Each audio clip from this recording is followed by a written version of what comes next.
في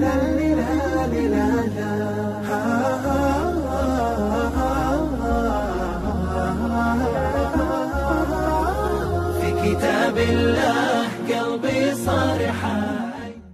Hari kita Tio Pak Ustaz, boleh nggak puasa saat nisfu Sya'ban? Boleh nggak puasa saat nisfu Sya'ban? Terima kasih Ustaz. Kalau perintahnya kuat namanya wajib, lawannya haram. Kalau perintahnya nggak kuat namanya sunat, lawannya makruh. Kalau perintahnya antara kuat dan nggak kuat namanya sunat muakkad atau sunnah muakkadah. Kalau nggak disuruh dan nggak dilarang namanya mubah. Saya anjurkan bagi pemula jangan dulu baca fikih banyak-banyak Hanafi, Maliki, Syafi'i, Hambali, Hanafi, Maliki, pusing. Dalami saja fikih Syafi'i dulu. Beli judulnya Fikih Islam Sulaiman Rashid. Sulaiman Rashid dapat gelar ijazah Al-Azhar tahun 1935 dari Lampung. Sulaiman Rashid namanya, termasuk ulama hebat dari Indonesia. 1935 dia udah tamat dari Al-Azhar.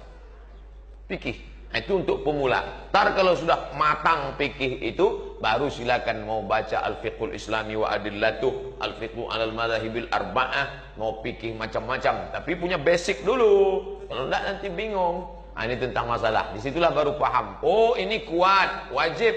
Ini enggak kuat, sunat. Ini antara kuat dan tidak kuat, sunat muakkad. Ini tidak disuruh dilarang, mubah. Nah, puasa nisfu Sya'ban ini anakku bukan wajib tapi sunat. Maka bagi yang sanggup sehat puasalah. Bagi yang tidak sanggup ya nggak apa-apa. Tapi kita kan sudah diberi Allah umur panjang, badan sehat, ya puasa. Belum tentu tahun depan kita masih hidup lagi. Mungkin kita hidup tapi sudah tidak sehat. Mungkin sehat tapi nggak hidup. Mana bisa Pak Ustadz sehat nggak hidup? Iya juga ya. Oleh sebab itu maka anggaplah ini bulan Sya'ban terakhir bagimu.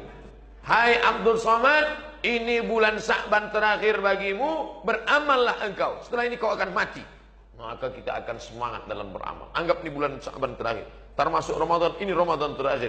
Sholli wa salatuka wa anta muwaddi'. Salatlah engkau seakan-akan itu salatmu untuk terakhir kali. Maka kau akan sangat khusyuk. Besok subuh seakan-akan itu subuh terakhir. Akan sangat khusyuk insyaallah. Ini tentang masalah mengisi bulan Sya'ban. Wallahu a'lam bishawab.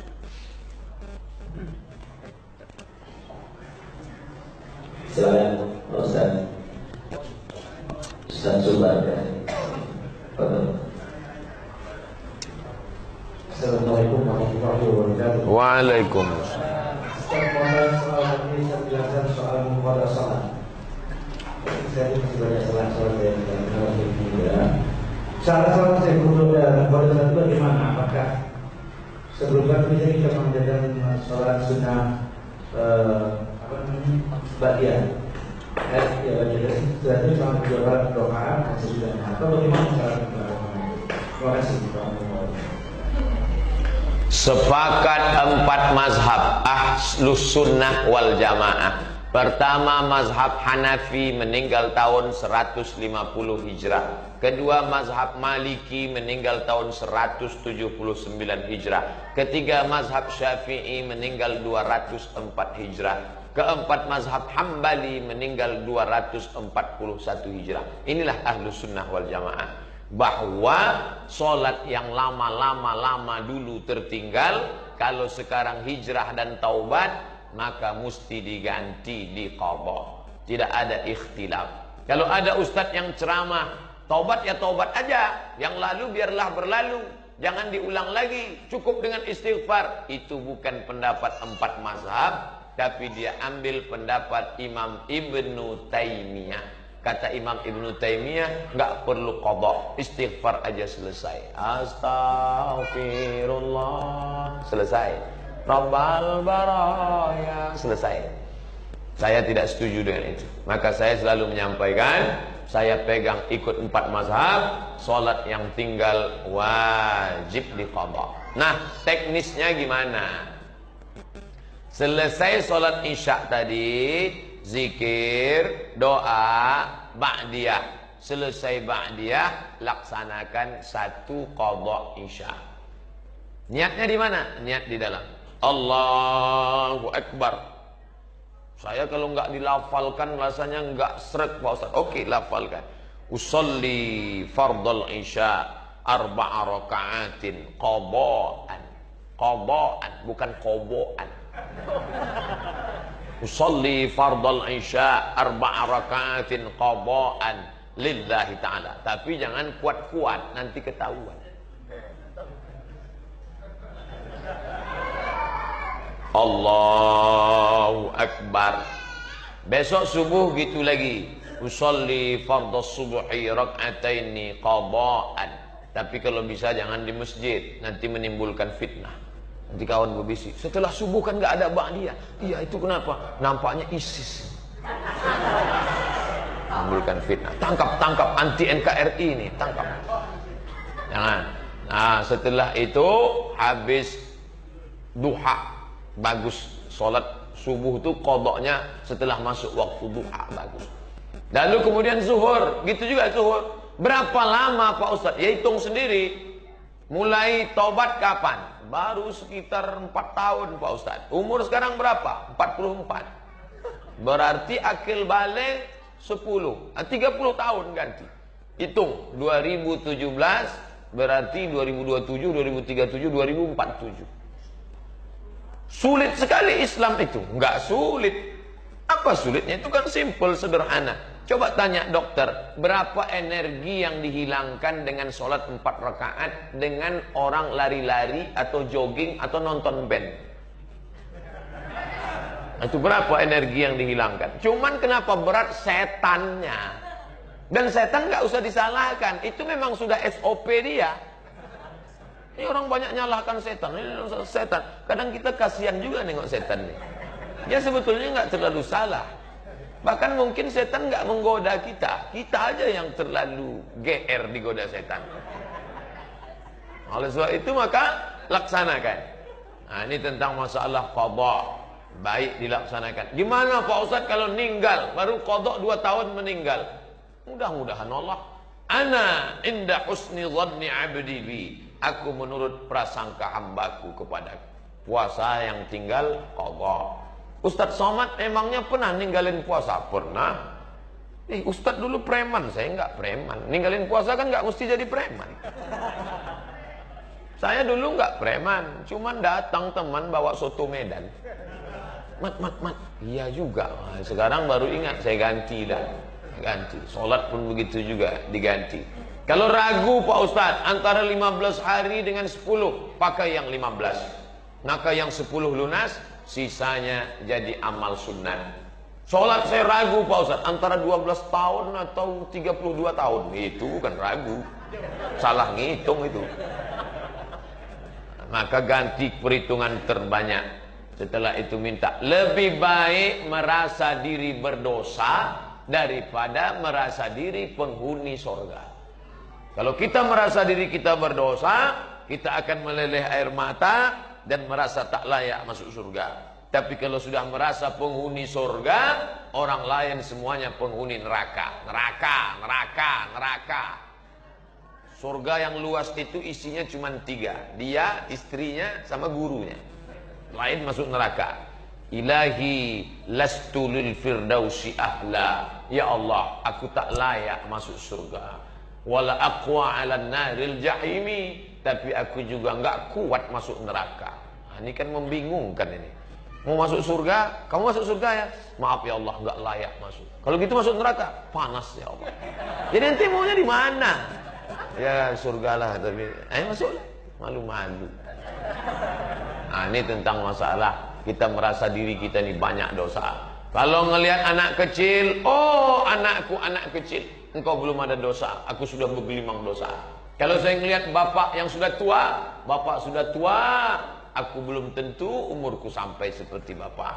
Ngelihat orang kafir, ente kafir, tapi kalau ente dapat hidayah, masuk Islam, maka amal ente diulang dari nol, bersih. Di dunia ini yang amalnya diulang dari nol dua. Pertama mu'alaf, yang kedua pegawai Pertamina. Ulang dari nol ya Pak.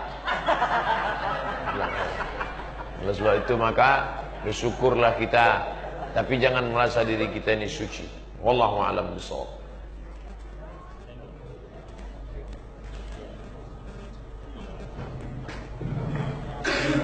Assalamualaikum warahmatullahi wabarakatuh. Waalaikumsalam.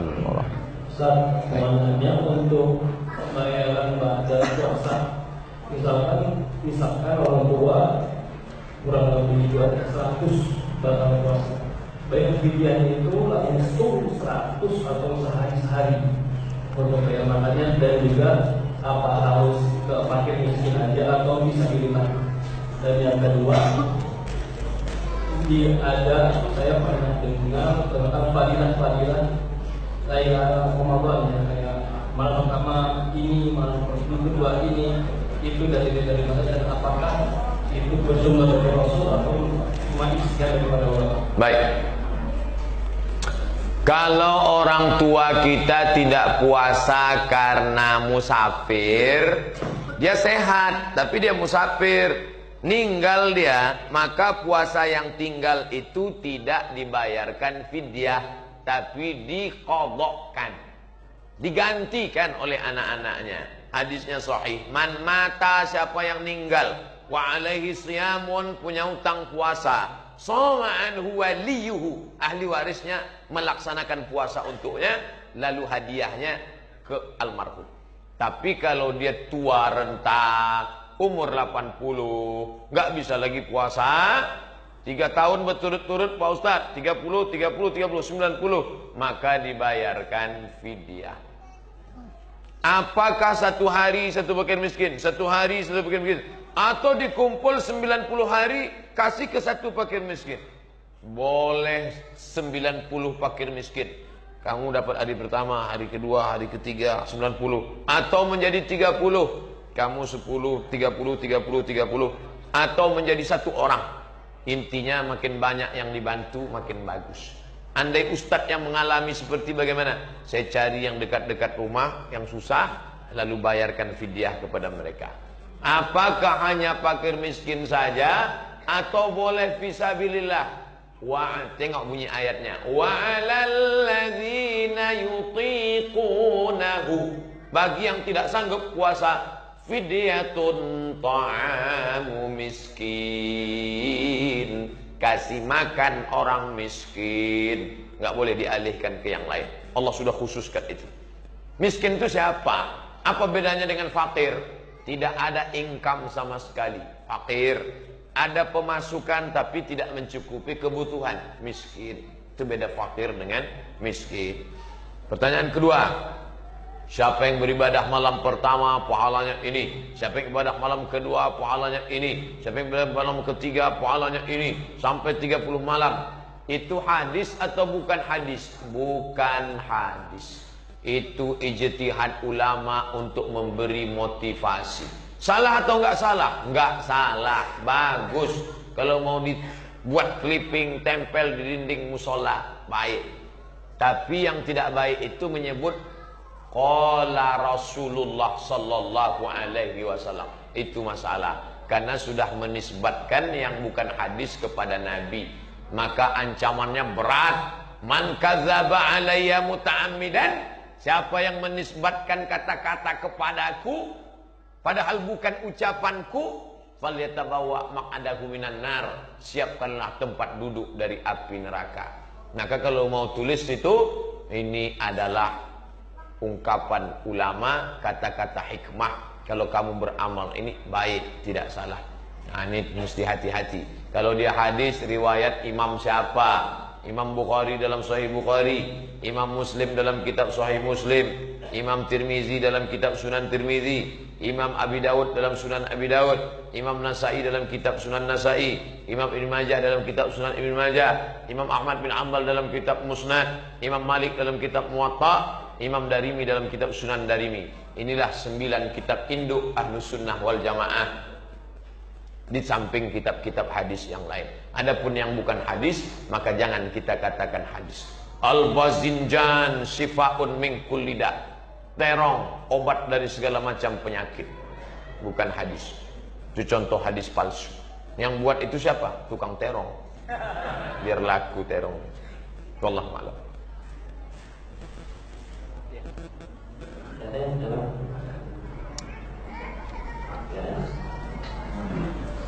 Selanjutnya saya bacakan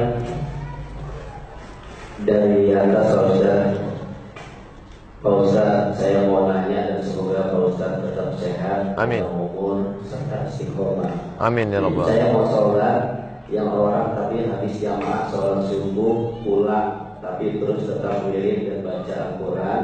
Pas waktu suruh menunaikan sholat subuh, apakah boleh Pak Ustaz? Terima kasih. Man sholat subha fi jama'atin. Siapa yang sholat subuh berjamaah di masjid. Di musola Pak Ustadz, masjid sama musola sama.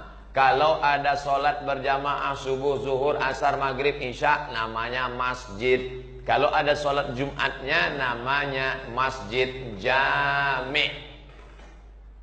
Apa itu?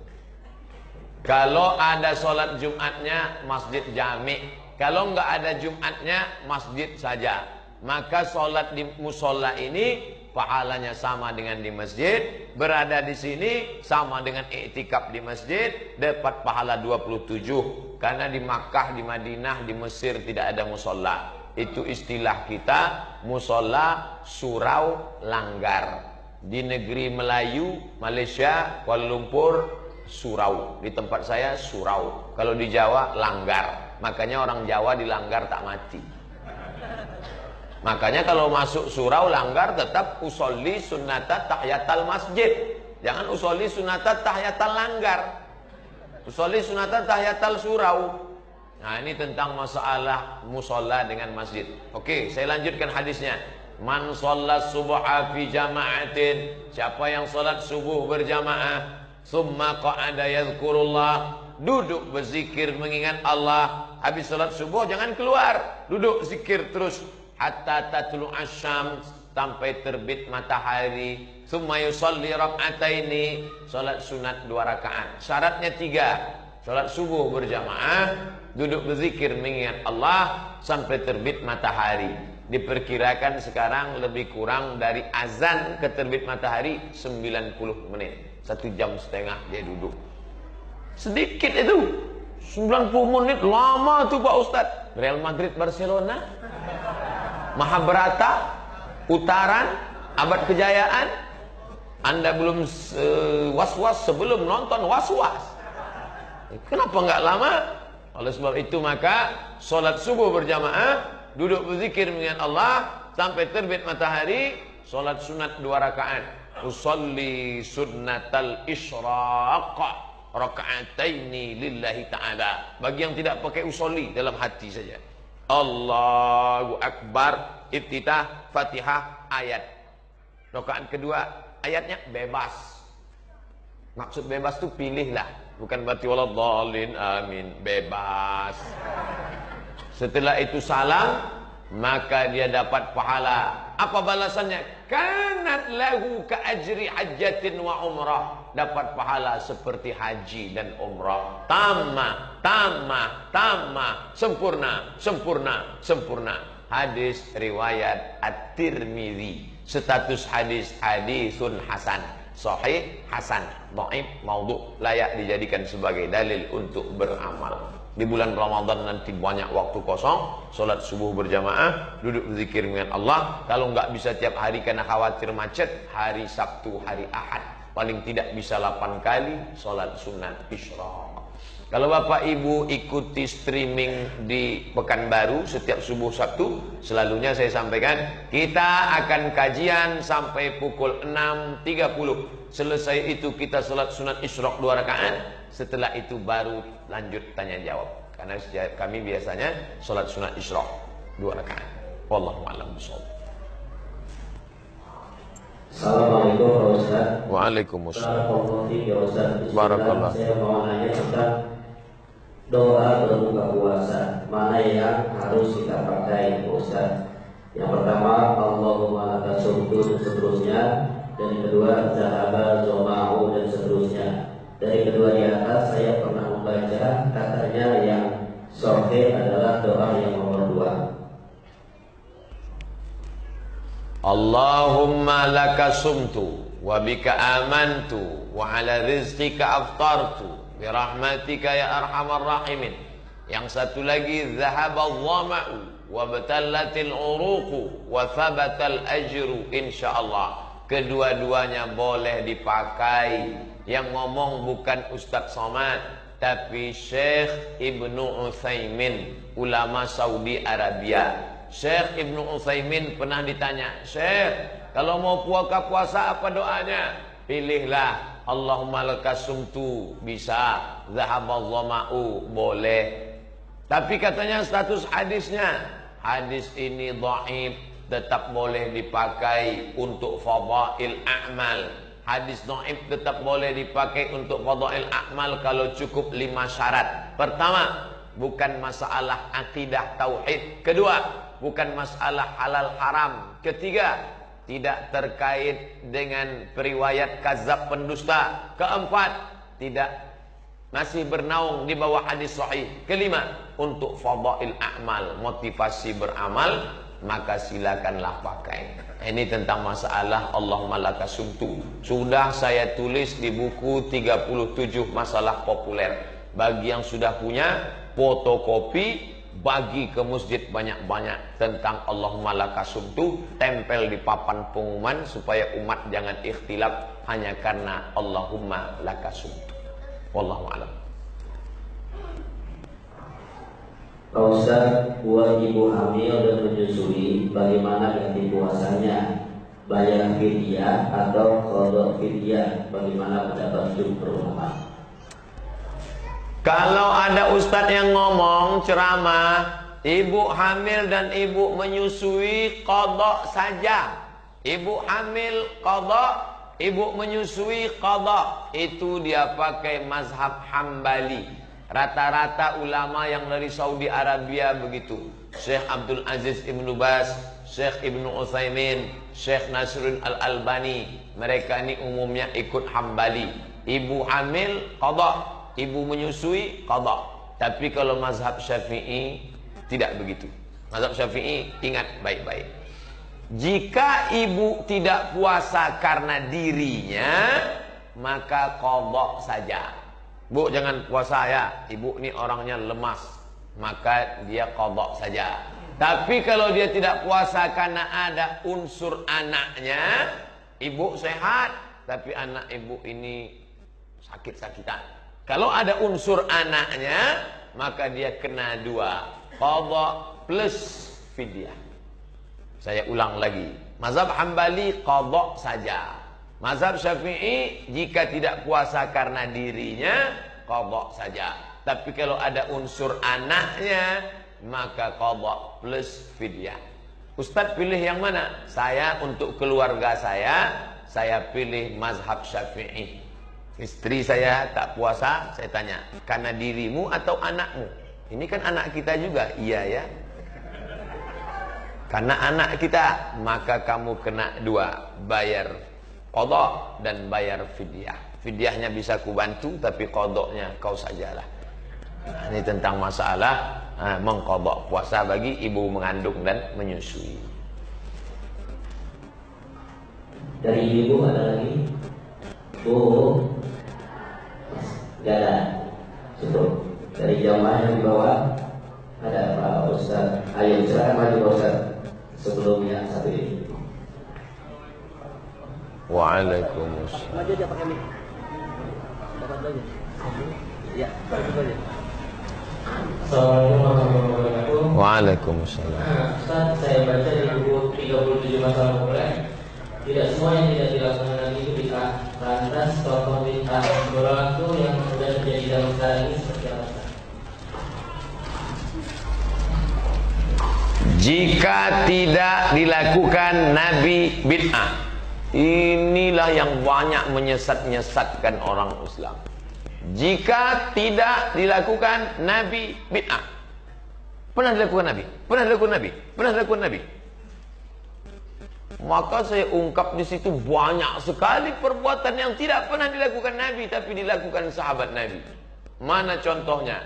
Berzikir 1000 kali sebelum tidur malam. Siapa yang melakukannya? Abu Hurairah. Abu Hurairah sebelum tidur malam berzikir 1000 kali. Ngitungnya gimana? Alfu uqdah, disimpul tali 1000 simpul. Karena kalau pakai tangan cuma bisa 33. 33, 66, 99. Lebih daripada itu error. Maka pakai subhanallah, subhanallah, subhanallah 1000. Tunjukkan saya mana hadisnya. Apa pernah Nabi mengajarkan, hai orang beriman, sebelum tidur malam berzikirlah engkau 1000 kali. Kalau pakai kaidah tadi, kalau tidak dilakukan Nabi bid'ah, berarti Abu Hurairah masuk neraka. Karena dia berani buat zikir 1000 kali sebelum tidur malam. 2. Imam Ahmad bin Ambal salat malam 300 rakaat. Mana pernah dilakukan Nabi? Kalau itu dipakai kaidah, Imam Ahmad masuk neraka. 3. Imam Ibnu Taimiyah. Ibnu Taimiyah selesai salat subuh menghadap ke langit membaca Al-Fatihah sampai terbit matahari sebelum salat sunat Isra. Mana pernah dilakukan Nabi? Hai orang beriman, selesai salat subuh menghadaplah ke langit, baca Al-Fatihah. Menghadap ke langit, di tempat saya nampak awan, di sini menghadap ke langit nampak ibu-ibu. Mana pernah? Oleh sebab itu tidak semua mesti disyaratkan dilakukan Nabi.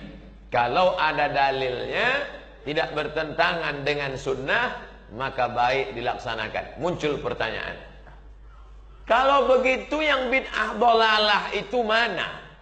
Maka baca pembahasan bid'ah ditulis oleh Syekh Abdul Ilah Husain Al-Arfaj. Saya kutip dari buku dia, itulah yang saya nukil ke dalam buku 37, kriteria bid'ah dhalalah. Ada 9. Kalau ada salah satunya, maka dia masuk kriteria bid'ah dhalalah. Melakukan amal tertentu pada hari tertentu dengan jumlah bilangan tertentu, mengharapkan dengan balasan tertentu, maka itu bid'ah dhalalah. Kalau engkau membaca subhanallah 3000 kali pada hari Jumat, maka akan turun 1000 malaikat didampingi 1000 bidadari. Nah, itu tak ada.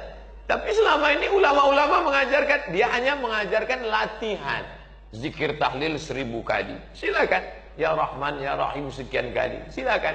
Maka ini perbuatan baik, tidak disebut bid'ah.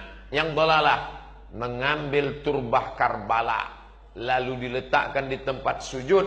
Ketika sujud ditempelkan kening, Allahu Akbar. Siapa yang tidak menempelkan ke situ maka tidak sah salatnya, batil, bid'ah dhalalah. Wa kullu bid'atin dhalalah. Kata Imam Nawawi, maknanya kebanyakan bid'ah itu dhalalah, tapi tidak semua bid'ah itu dhalalah. Maka Imam Syafi'i membagi 2. Kalau dia bertentangan dengan Quran dan Sunnah, dhalalah. Tapi kalau dia masih sejalan dengan Quran dan Sunnah, maka dia sebut dengan bid'atun hasanah, atau bid'atu huda, atau bid'ah mahmudah. Tapi kalau dia bertentangan, bid'atu dhalal, atau disebut dengan bid'atun mazmumah, atau disebut dengan bid'atun mustaqbahah. Itu yang membagi itu siapa? Imam Syafi'i, yang hafalan hadisnya tak terhitung di kepala. Imam Syafi'i yang alim, bergelar Nasirus Sunnah. Imam Syafi'i yang kepalanya isinya hadis. Tiba-tiba ada ustadz yang mengatakan bid'ah tidak bisa dibagi, tapi dia ngajar tidak pernah berdasarkan kepala. Al ilmu fil laptop. Hilang laptop, hilang ilmu. Ustadz ikut yang mana? Ikut Imam Syafi'i atau ikut ilmu fil laptop? Saya ikut Imam Syafi'i. Bapak Ibu mau ikut laptop ya silakan. Wallahu a'lam bishawab.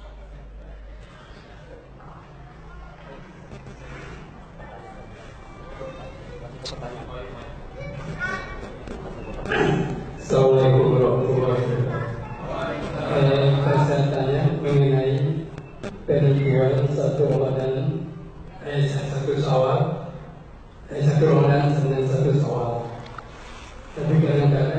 seperti saudara-saudara dari Muhammadiyah, Ramadan masih 20 sudah menentukan Ramadan jatuh pada tanggal sekian. Saya belum dalam Quran itu berpuasa kamu kalau sudah berbuka dan juga berbuka kamu pada itu ya. Ini bagaimana bisa?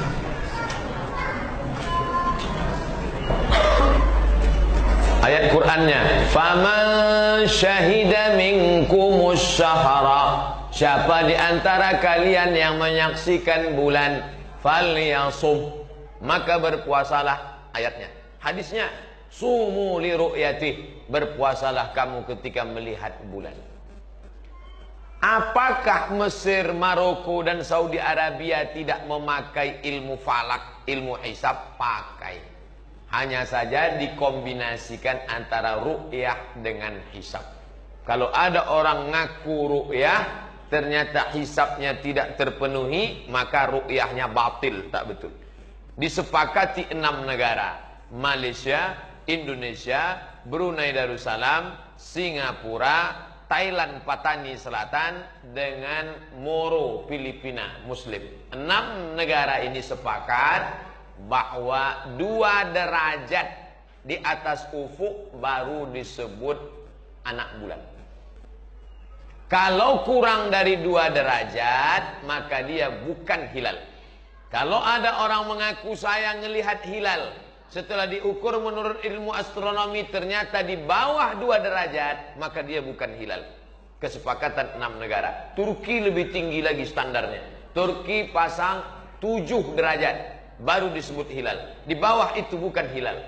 Nah, saudara-saudara saya, kawan-kawan saya dari majelis tarjih punya ijtihad tersendiri bahwa di bawah 2 pun tetap hilal. Di situ letak persimpangannya. 0,5 pun kalau sudah terlihat maka dia sudah dianggap hilal.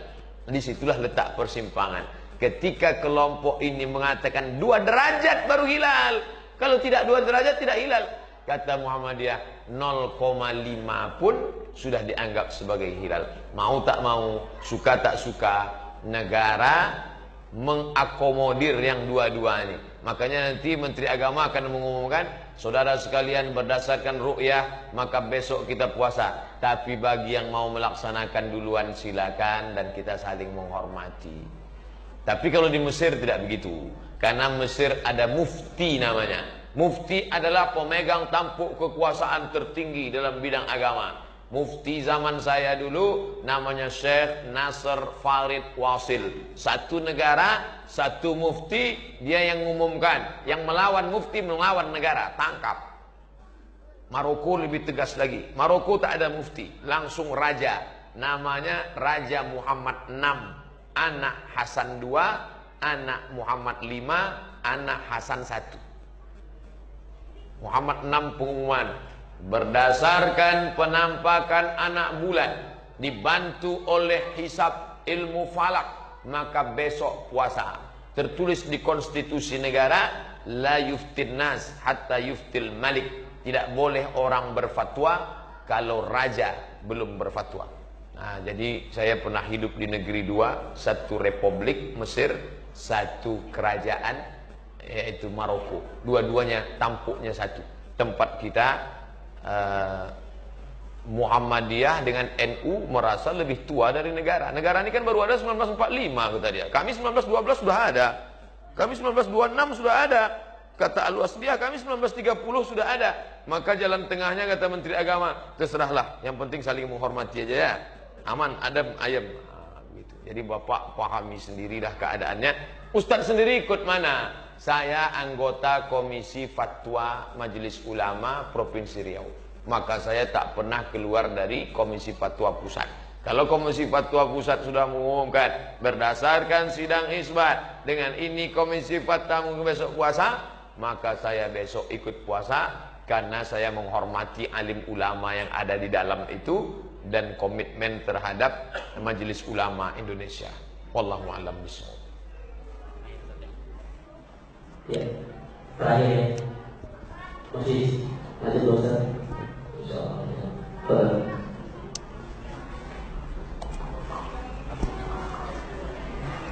Assalamualaikum Waalaikumsalam.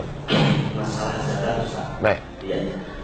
Disebutkan bahwa fakir miskin itu kan kurang dari 50% atau kurang dari 100% pendapatan dari kebutuhannya. Yang saya tanyakan adalah untuk kepastiannya, biar kita tahu bahwa yang kita kasih ini fakir atau miskin itu kira-kira untuk gaji itu seberapa? Apakah UMP atau seberapa? Yang pertama. Yang kedua, masalah akad. Apakah kalau kita mengasih zakat ke mustahik, apakah kita harus mohon kalau ini zakat saya, atau hanya mohon diterima, yang penting saya tidak nantinya? Yang ketiga, mohon diperjelaskan masalah sabilillah, apakah termasuk ustaz-ustaz dan yang lain sebagainya itu masuk sabilillah? Yang keempat, Ustaz mohon untuk amil zakat yang ada di masjid atau musola itu termasuk amil yang diakui oleh syarat atau hanya sebagai wakil dari berzakat. Terima kasih. Kalau saya lupa tolong ingatkan. Yang pertama tentang masalah fakir dan miskin. Seorang ibu yang suaminya meninggal, anaknya tidak ada, umurnya 70 tahun, tidak bisa bekerja, tak ada income sama sekali, fakir. Seorang ibu muda suaminya meninggal, anaknya sekolah, lalu dia buruh cuci, maka dia miskin karena ada income tapi tidak memenuhi kebutuhan pokoknya. Nah, standar miskin itu apa? Karena ada orang mengatakan siapa yang keperluannya tidak dicukupi oleh pendapatannya, maka dia miskin. Nanti orang kaya banyak ngaku miskin. Karena orang kaya yang bergaji 1 miliar itu ternyata kebutuhannya 2 miliar. Kalau begitu yang dijadikan pokok, maka ada tidak batasan dalam hadis? Siapa yang berpendapatan 1 dinar, maka dia miskin. 1 dinar tidak ada. Carilah dalam ayat, dalam hadis tidak ada. Maka berlaku di sana urf.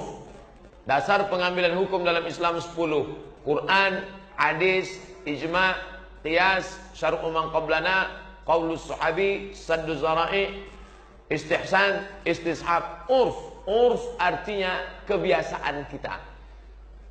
Agak-agaknya sewa rumah 500, makan pokok 500, keperluan hari-hari 500, 1.500.000, maka di bawah itu miskin, di atas itu cukup. Tapi standar Papua tidak bisa dibawa ke Pekanbaru.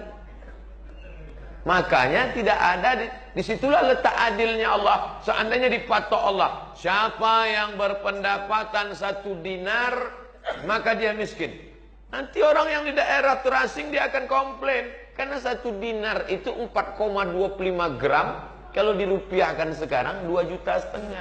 Siapa yang 2,5 juta miskin. Sementara di daerah lain yang terpencil jauh itu sudah cukup. Tapi di kota besar, makanya di sana mesti dimusyawarahkan urf namanya. Tradisi. Menurut standar Jakarta berapalah itu? Maka tanyalah Majelis Ulama DKI berapa mereka patok standar untuk miskin itu. Nanti itu dijadikan pegangan oleh pengurus masjid musola untuk meminimalisir konflik. Kalau enggak nanti dia datang ke masjid, kami kok enggak dapat, kami ini kan miskin. Tinggal bapak enggak perlu ngomong, tinggal tunjukkan. Nih surat dari MUI, ente enggak miskin karena lebih dari. Kok tahu? Kami sudah data isi kantong ente di dalam. Nah, ini tentang masalah standar miskin menurut suatu daerah. Lalu kemudian yang kedua, masalah akad. Saya bayarkan zakat saya tahun ini tunai, saya terima. Itulah yang ada dalam ayat. Wa shalli alaihim, doakan mereka ya Muhammad. Inna salataka sakanul lahum, doamu untuk mereka menenangkan hati mereka. Barakallahu laka fima a'taita. Semoga Allah memberikan berkah kepada engkau atas zakat yang sudah kau bayar. Itu dalil berakad dalam berzakat. Saya bayarkan zakat saya tahun ini, lalu kita doakan sebagai amil. Apa hukum berakad ini? Apakah rukun? Apakah syarat? Apakah wajib? Bukan rukun, bukan wajib, bukan syarat, tapi sunnah.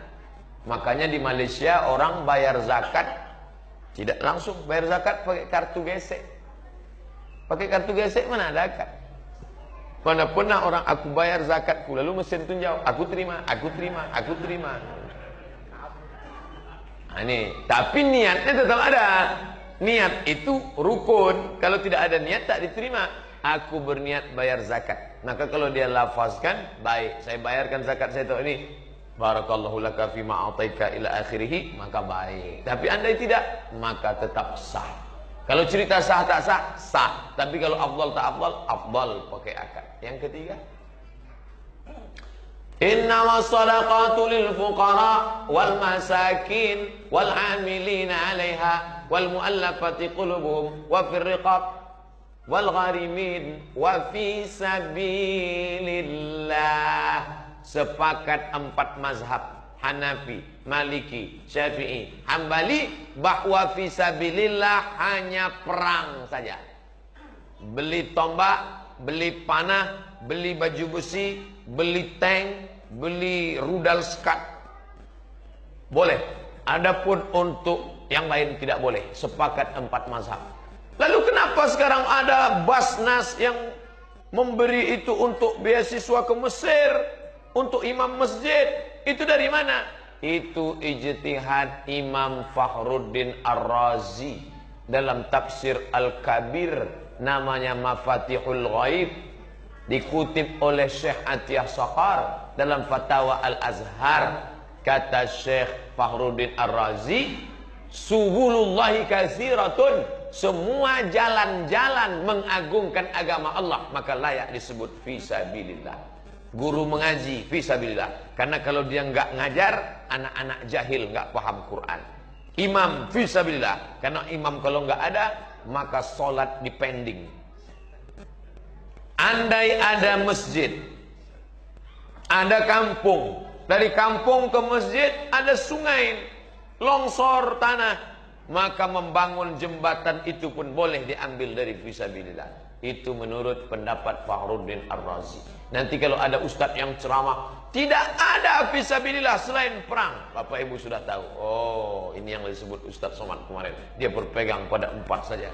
Sedangkan kalau ada yang mengatakan mana jalan-jalan mengagungkan agama Allah boleh pakai dari fisabilillah, dia ambil dari pendapat Imam Fakhruddin Ar-Razi dalam tafsir Al-Kabir, Mafatihul Ghaib, yang dikutip oleh Imam Syekh Atiyah Saqar dalam kitab Fatawa Al-Azhar.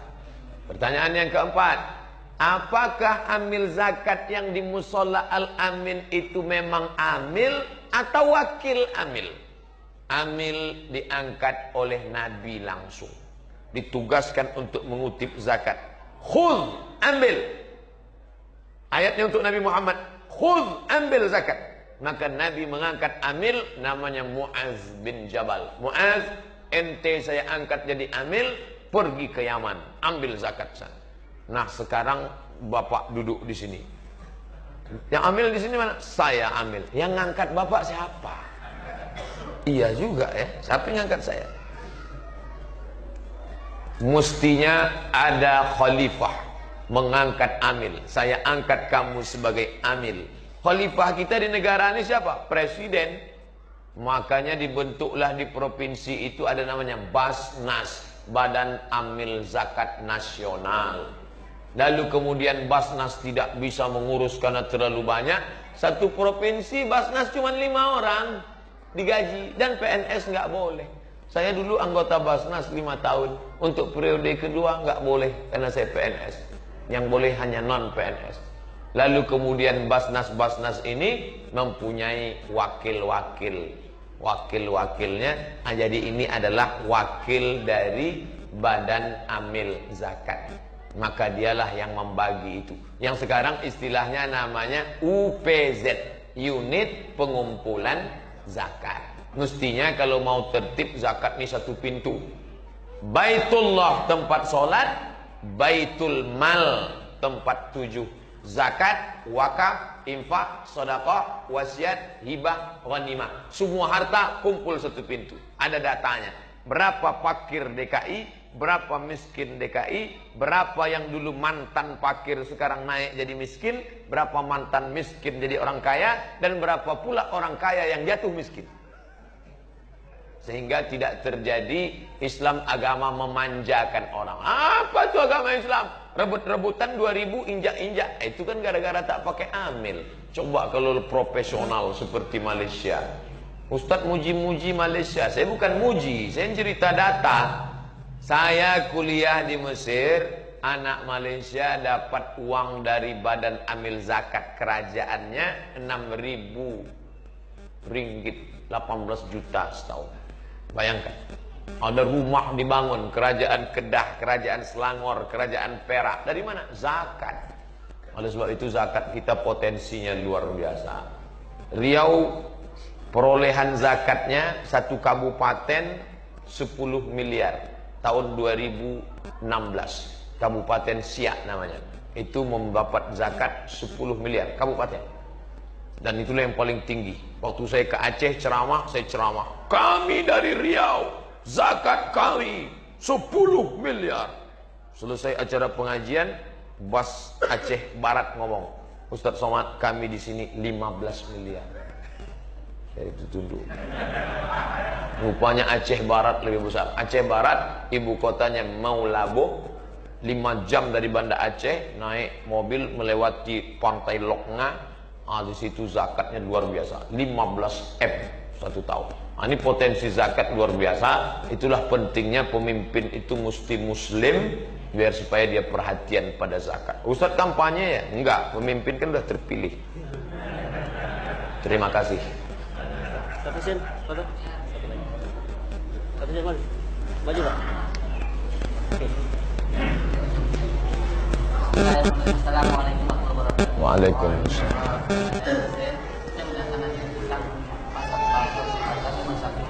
Tentang puasa ibu yang anak-anak tanyakan badan ada nggak badan puasa kodok untuk puasa Ramadan, badan kodok untuk yang berpuasa, badan kodok puasa berpuasa. Yang ada qadha saja. Siapa yang tak puasa maka dia qadha puasanya. Kalau dia tidak bisa qadha, dalilnya ya ayyuhalladzina amanu kutiba alaikumusyamu kama kutiba alal ladzina min qablikum la'allakum tattaqun. Ayyaman ma'dudat. Harinya tertentu 29 sampai 30. Faman kana minkum maridan, siapa yang sakit, au ala safarin atau musafir, fa iddatun min ayyamin ukhra, ganti di hari yang lain, namanya qadha. Wa 'alal ladzina yutiqunahu, siapa yang tidak mampu karena sakit gak sembuh-sembuh atau karena sudah tua renta, fidyatun ta'amu miskin, maka bayar fidyah. Adapun ada badal terhadap qadha, maka badal terhadap qadha. Seorang anak menggantikan qadha orang tuanya, itu dari hadis. Kata Imam An-Son'ani, nama kitabnya Subulus Salam, Syarah Bulughul Maram. Man mata, siapa yang mati, wa alaihi siyamun, orang tuanya punya puasa, soma'an huwaliyuhu, si anak ini badal terhadap qadha orang tuanya. Badal mengganti qadha, mengganti terhadap pengganti. Begitu terjemah. Wallahu a'lam. 4 mazhab sepakat. Dengan syarat meninggal dulu. Bapak-bapak meninggal. Kalau masih hidup nggak bisa. Ustaz, emak saya umurnya 80, boleh saya badalkan qadhanya? Nggak boleh. Setelah dia meninggal baru kita ganti. Setelah buka catatan lemarinya semua dapat, aku tinggal puasa 20 hari. Telepon kakak, Bang, Kak, besok datang ya, ini ada yang mau kita bagi-bagi nih. Mantap nih. Berapa jatah saya? 5. 5 gram apa 5 kapling? Rupanya 5 hari. Badal qadha. menggantikan ganti orang tua karena dia sudah meninggal dunia. Wallahu a'lam.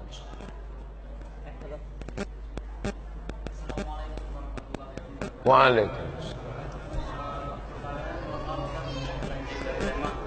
Pertanyaannya, apakah pengertian dari tabaruk dengan peninggalan orang-orang soleh dan bagaimana? Tabaruk diambil dari kata barokah. Barokah. Barokah artinya lebih dari semestinya. Menurut insinyur, bangunan ini tahannya 100 tahun. Tapi karena dijaga, dirawat, akhirnya bertahan jadi 110. Maka yang 10 tahun itu namanya barokah. Kita punya gaji 3 juta. Menurut perhitungan cuma sampai tanggal 28 cuman kuatnya. Tapi ternyata bisa lebih sampai tanggal 5 bulan berikutnya. Maka kemampuannya itu disebut dengan barokah. Bapak menurut dokter, ini sudah nggak bisa nih Pak, 2 Jumat lagi gol nih. Tapi ternyata nggak mati-mati sampai sekarang. Maka itu barokah. Makanya disebut, sampean Arab lu ngonang di ngalap barokah, nyari berkah. Bagaimana hukumnya ngalap barokah dengan benda yang ditinggalkan oleh Nabi dan orang soleh? Contohnya ketika sahabat kehilangan, Khalid bin Walid kehilangan pecinya. Ada yang lihat peci saya enggak? Ada yang lihat peci saya? Kata sahabat, peci seperti itu banyak jual. Ngapain ente ribet repot nyari peci? Kata Khalid bin Walid, bukan pecinya, tapi di situ ada rambut Nabi. Ada rambut Nabi saya simpan. Setiap perang saya pakai terus. Barokah. Rambut Nabi. Gimana kalau rambut Ustaz? Rambut Nabi oke. Tapi kalau rambut Ustaz, itu jadi di situ letak persimpangannya. Saya masalah rambut. Imam Ahmad bin Hanbal membolehkan, buka nama kitabnya Mafahim Yajib Antusahhah. Mafahim, pemahaman-pemahaman yajib antusahhah, yang mesti disahihkan, mesti diperbaiki, tentang orang yang ngusap-ngusap. Mana dalilnya? Imam Ahmad bin Hanbal buka dalam kitab Mafahim Yajib Antusahhah, Syekh Muhammad Sayyid Alawi Al-Maliki membolehkan orang yang mengusap mimbar bekas tapak kaki Nabi, ngalap barokah. Untuk Nabi oke, tapi untuk ulama, maka ulama sendiri ikhtilaf. Kenapa begitu? Karena Nabi itu ada nasnya, ada sorih jelasnya. Sedangkan ini pakai kias analogi. Lalu kemudian tentang ngalap barokah dengan bekas air minum, Nabi ya ada. Lalu yang mengatakan ulama juga, dia pakai hadis al ulama warasatul anbiya. Lalu kemudian ketika sahabat datang bawa anaknya kecil, tolonglah tahnik ya Rasulullah. Tahnik, Nabi kunyah korma. Lalu air perasan kurma dimasukkan ke mulut si anak.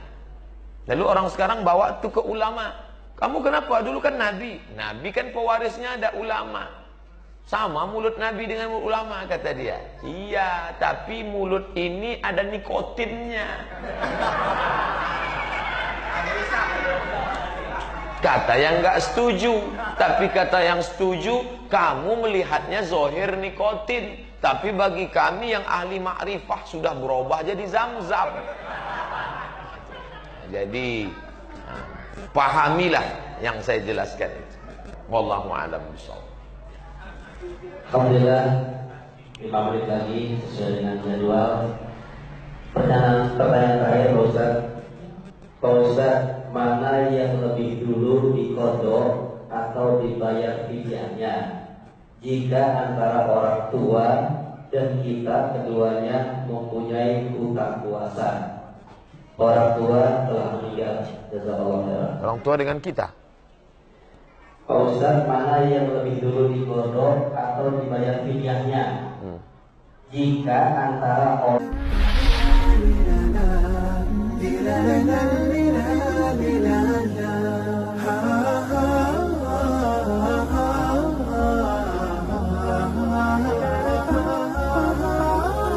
في كتاب كتاب الله قلبي صار حي.